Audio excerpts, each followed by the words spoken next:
Los músculos, la distensibilidad. Fase expiratoria, un proceso netamente pasivo.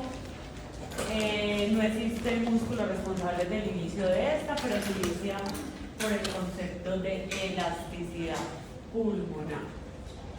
Listo, entonces ya sabemos que inspiración, distensibilidad, inspiración, distensibilidad y expiración, elasticidad.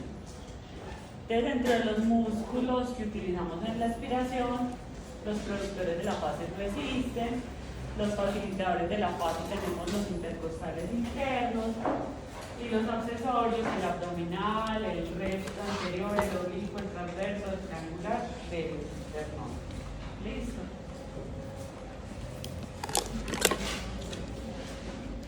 Tenemos el concepto de elasticidad pulmonar.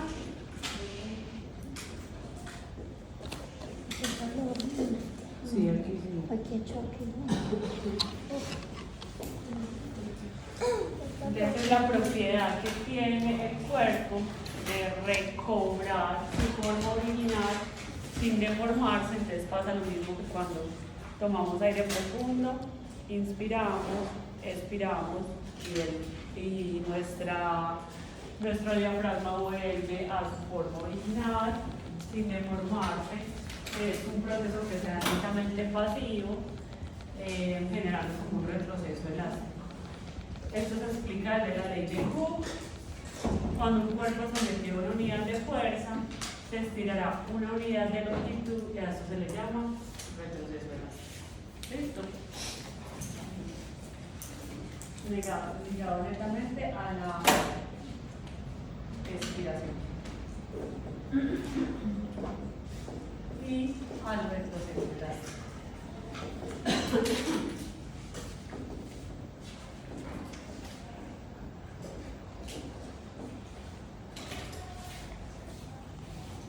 Entonces, en el retroceso elástico dice que es cuando el pulmón recobra su forma original más la tensión superficial y es la ganancia de volumen por encima de la capacidad residual funcional sin deformar su estructura. ¿Listo? Entonces normalmente entraría el aire sin alterar el volumen residual, que es el que tenemos aquí, que más o menos es de 1200, ¿cierto? Y sale sin generar un colapso y venciendo completamente la tensión superficial, que es la que siempre va a tender a colapsar. Esa tensión superficial es vencida por el surfactante. ¿Cierto que sí?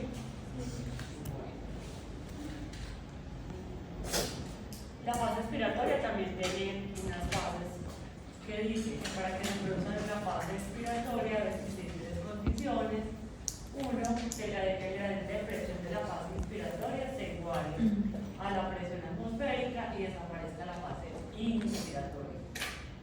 El volumen intrapulmonar debe ser mayor que el volumen de reposo y los músculos de la inspiración deben estar completamente relajados para que se dé el retroceso elástico y la expiración. Aquí tenemos otra curva de las cuales hablamos ahorita. Tenemos un recorderis también de la presión pleural que hablábamos, que en la fase inspiratoria es de -1 y en la fase expiratoria es de +1.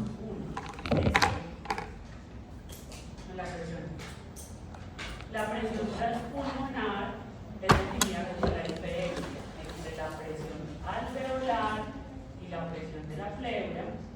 Ahí tenemos la formulita: presión transpulmonar, decimos la presión alveolar menos presión intrapleural, y esta también se conoce como la presión de retracción elástica pulmonar. El recorrer de los volúmenes y las capacidades, eso era con Dani, ¿cierto? Un volumen corriente de 500 mililitros. Hay que tener presente que todos los volúmenes que ustedes ven ahí pueden generar múltiples cuando realmente empiezan a haber ventilación mecánica.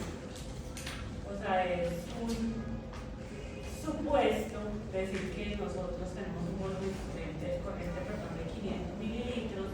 ¿Por qué? Porque para programar simplemente en el ventilador el volumen corriente de un paciente se necesita el sexo, la talla, el peso, y todos no medimos lo mismo, todos no somos hombres, todos no somos mujeres. Entonces el volumen corriente de ese 500 es un aproximado, pero realmente el volumen se debe cuantificar por cada, o sea, es único y repetible para cada persona. Listo, entonces estos volúmenes yo a veces no les doy como mucho valor, el que más de pronto a veces utilizamos es ese volumen de red residual que es el de 1200, que siempre está ahí como el colchoncito para evitar que un alveolo se me vaya a colapsar, que se renueva con los bostezos, los sollozos, ¿cierto? ¿Con qué más? Con los suspiros. Por aquí un repasito de vía aérea, así como de brochazo, de recordar que la vía aérea superior está compuesta en algunas literaturas hasta la tráquea. Hay otras que se van hasta la vía aérea superior, entonces tenemos fosas nasales, glotis, tráquea, bronquios respiratorios y conductos alveolares. Hay que tener presente que ahí tenemos una imagencita del espacio muerto, anatómico y fisiológico. El anatómico está dado netamente por el sistema de conducción del aire, donde no se realiza intercambio gaseoso, y el fisiológico se da cuando hay alguna alteración, como en el caso de una neumonía, un edema de pulmón o cualquier interposición que no permita hacer un adecuado intercambio gaseoso. La nariz, que es por donde se encabeza la vía aérea superior, tiene la función de filtrar, calentar y humedecer. Recuerden que cuando tenemos un paciente con vía aérea artificial como la traqueostomía, se pierde esa función de la nariz y por ende el aire o el oxígeno siempre van a entrar seco, sin humedad y sin filtrar. Las vías intermedias están compuestas por la tráquea y los bronquios puentes derecho e izquierdo. Ahí tenemos la carina en la mitad. Y dice que se extiende desde la glotis hasta la generación bronquial y que esta se compone de tráqueas y bronquios del intermedio. Y a modo también de super recorderis, que nosotros a veces cuando nos dicen que es el acino, no sé si saben cómo está compuesto el acino. ¿Cuál? El alveolo más capilar profundo. ¿Es así? No, el acino no es ¿El qué? ¿Bronquiolo qué? terminal. Sí. Respiratorio. Primero es el terminal, luego es el respiratorio. Ah, bueno, respiratorio. Luego, Bronquio. conducto alveolar. Y luego, saco alveolar. Esto hace el intercambio gaseoso. No, Sí. a la par con el capilar. Pues donde se genera el intercambio, pero realmente bronquiolo respiratorio, conducto alveolar y saco alveolar está compuesto una así.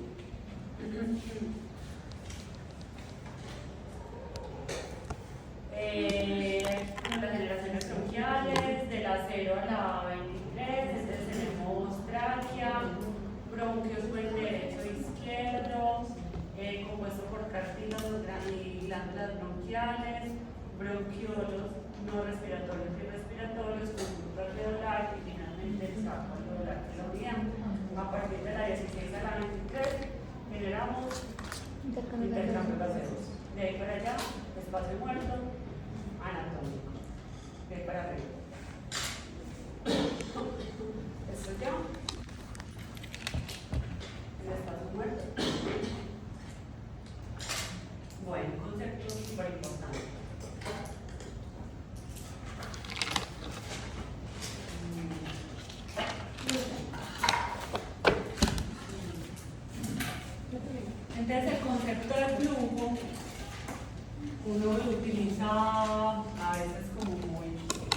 muy coloquialmente. Y el flujo se considera como la entrada o la velocidad de entrada de un gas, de un líquido, pero como nosotros vamos a hablar de gases, vamos a hablar de el movimiento de un gas por un conducto, es denominado flujo. Tiene varias características cinéticas.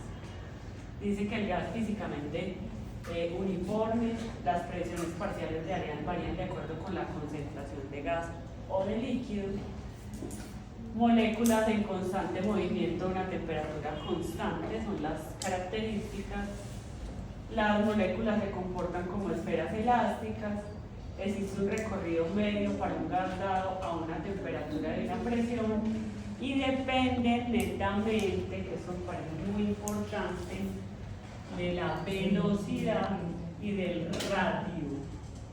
No es lo mismo que aquí es donde uno va al concepto del Venturi, que uno tiene el de 24, el de 28, el de 31, el de 35, el de 40 y el de 50. El radio de cada uno de ellos depende de la velocidad de entrada del gas y la cantidad de litros por minuto que usted le ponga a ese sistema de oxígeno.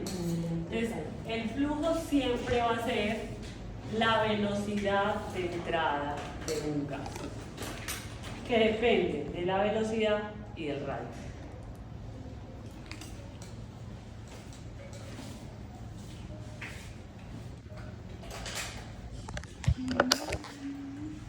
Tenemos esto que también creo que lo vieron con Dani, ¿cierto?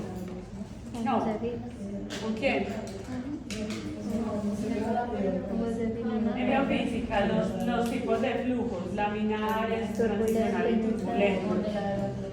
Entonces, el flujo, normalmente tenemos el turbulento, que es el primer aire que entra a través de la atmósfera hacia la tráquea, que siempre va a encontrar todas las moléculas chocando. Por eso la misma palabra turbulento, entonces la vamos a encontrar en la tráquea. El transicional en vías aéreas de conducción y el laminar en bronquiolos terminales, respiratorio y finalmente en alveolo. Primero turbulento, la de transicional y laminar. Estaba de abajo arriba y abajo hacia arriba. Tráquea,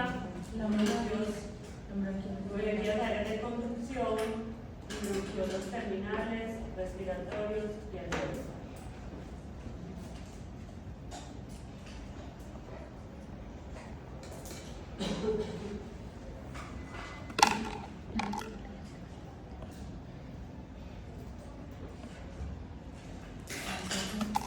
Entonces ahí el concepto, cuando vemos los tipos de incentivo respiratorio, que yo creo que todos conocen un incentivo de la partícula de las bolitas con las que podemos hacer ejercicio a los pacientes, tenemos de dos tipos: incentivo de flujo y incentivo de volumen. Entonces cuando uno le dicen que tiene un incentivo de flujo, es porque el paciente a la velocidad de entrada del gas va a generar un cambio en qué es su capacidad pulmonar. La velocidad que entra el gas y el momento en el que se expande mi parénquima pulmonar para hacer un cambio realmente significativo. Mientras que el incentivo de flujo se mueve en medidas de cc sobre segundos, o sea, es el tiempo que se demora en entrar el gas y a la velocidad para generar una expansión, mientras que el volumen se mueve en ¿qué? En mililitros. Y cuando uno hace la diferencia entre hacer un incentivo de flujo y de volumen, el de volumen cuesta mucho más. La barra sube de forma lenta, porque va desde un volumen corriente de 500 mililitros hasta un volumen de reserva inspiratorio más o menos hasta 4.000. Entonces no es lo mismo centrar 600 cc sobre segundo a entrar 4.500 mililitros. Una inspiración. 4.500 mililitros de volumen.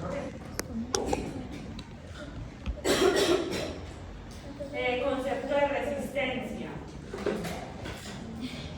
De la resistencia es la fuerza que se opone al paso de la salida o la entrada del aire, y siempre se crean patologías o restrictivas u obstructivas. Entonces vuelve y juega lo que hablamos ahorita de la extensibilidad.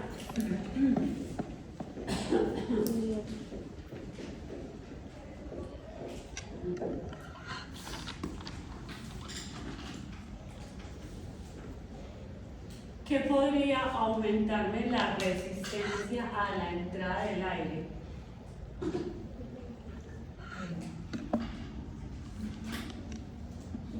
Una inflamación. Una inflamación. Muy bien, ¿qué más? Secreciones. Una obstrucción. Secreciones. Muy bien. ¿Qué más? Una obstrucción. Una obstrucción, pero sería por tapón de moco por inflamación. Un cuerpo extraño.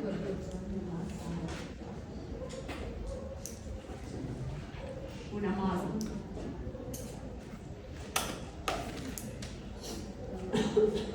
Y a la E.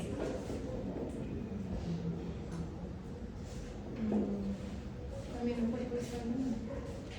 Podría ser el mecanismo de válvula. También la inflamación. Una inflamación, sí, pero hay un concepto, yo no sé si lo tienen claro, sobre todo, por ejemplo, en las sibilancias inspiratorias y en el estridor laríngeo. El estridor laríngeo es la inflamación de la laringe a la entrada del aire, ¿cierto? Entonces, cuando usted tiene esa inflamación, la limitación del flujo aéreo a la entrada genera ruido. Entonces, el estridor es netamente inspiratorio, porque normalmente no sale. Está tan inflamado que no sale. Eso pasa muchísimo en los shocks anafilácticos o en las reacciones alérgicas.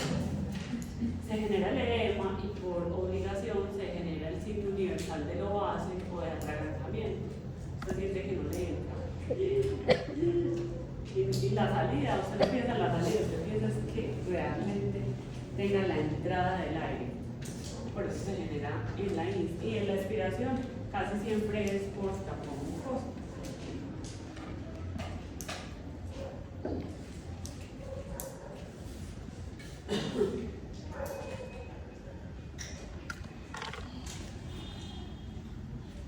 Entonces, recuerden que la resistencia aumentada se da en patologías constructivas y se aumenta la resistencia expiratoria. Y en enfermedades restrictivas se aumenta la resistencia inspiratoria. Está condicionado por el volumen, la velocidad y el perfil del flujo. Y depende de la permeabilidad, del calibre de la vía, la longitud y la viscosidad. Listo, yo les voy a pasar eso. Ahorita me regalas el correo tuyo, Pisa. Listo. Unidad funcional pulmonar. Entonces, para poder hablar de la unidad funcional pulmonar, decimos que el alveolo es realmente nuestra unidad funcional, compuesta por neumocitos tipo 1 que ayudan al intercambio gaseoso, metabólicamente están inactivos, son células ordenadas y con pocas oxigenas, no se regeneran, a diferencia de los neumocitos tipo 2, metabólicamente activos, se producen y sintetizan las sustancias surfactante que evita que el alveolo se colapse y se reproducen y se convierten en neumocitos. La tensión superficial. La tensión superficial siempre va a ser esa fuerza que va a tender a que mi alvéolo se colapse. Entonces ahí dice, siempre hay una interfase líquido-aire, las partículas de líquido tienden a juntarse más en la superficie para evitar su separación y volverse gaseosos.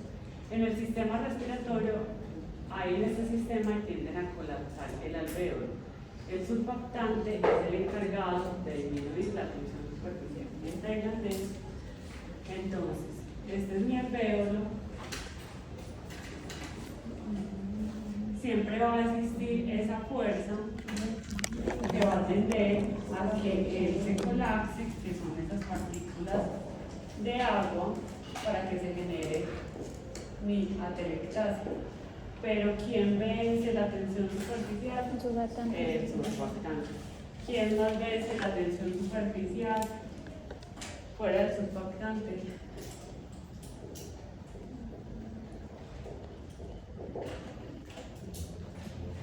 El nitrógeno. Acuérdense que el nitrógeno me ayuda a evitar colapsar mi alvéolo. ¿Quién más me ayuda a que mi alvéolo no se colapse?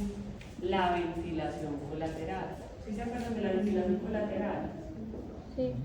¿Cuál es? Cuando te comen los temas Exactamente. Comunicación alvéolo-alvéolo, bronquio-alvéolo y bronquio-bronquio. Que cuando hay alguna obstrucción, él trata de nivelar para evitar que mi alvéolo se colapse. ¿Quién más evita que mi alvéolo se colapse?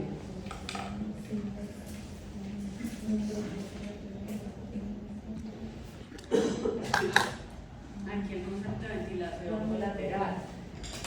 Nos dice que entre los alvéolos y bronquios tenemos diversas comunicaciones que nos permiten evacuar el aire de uno a otro lado, de uno a otro alvéolo según sea el caso por distintas afectaciones de estos, como los poros de Korn, interalveolar, Lambert, bronquioalvéolo y Martin, bronquio-bronquio.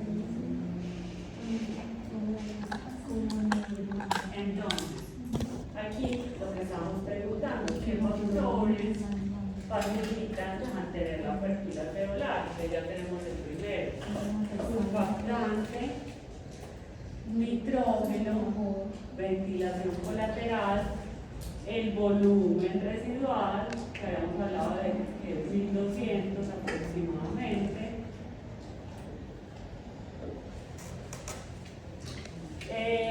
La presión negativa intrapleural y la presión transpulmonar positiva. Son los factores que evitan que el alvéolo se colapse.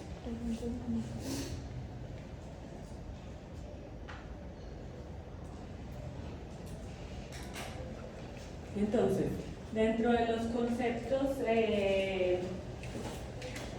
que más me interesa que queden extremadamente claros, distensibilidad, que yo creo que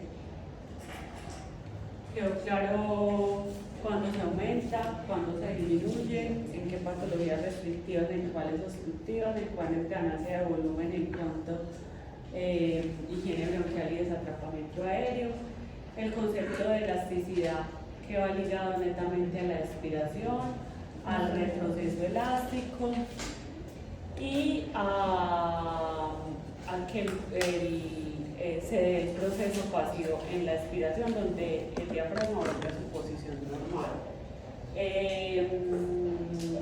Tenemos el concepto de resistencia, que la resistencia se puede ver aumentada por una obstrucción, por un edema, por un cuerpo extraño, por una inflamación.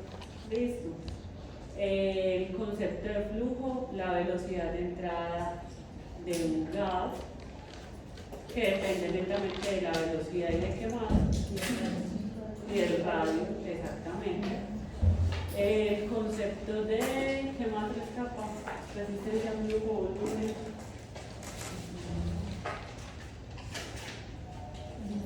Los tipos de flujo, no la distanciabilidad.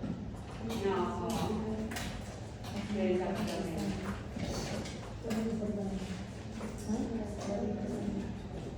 Sí.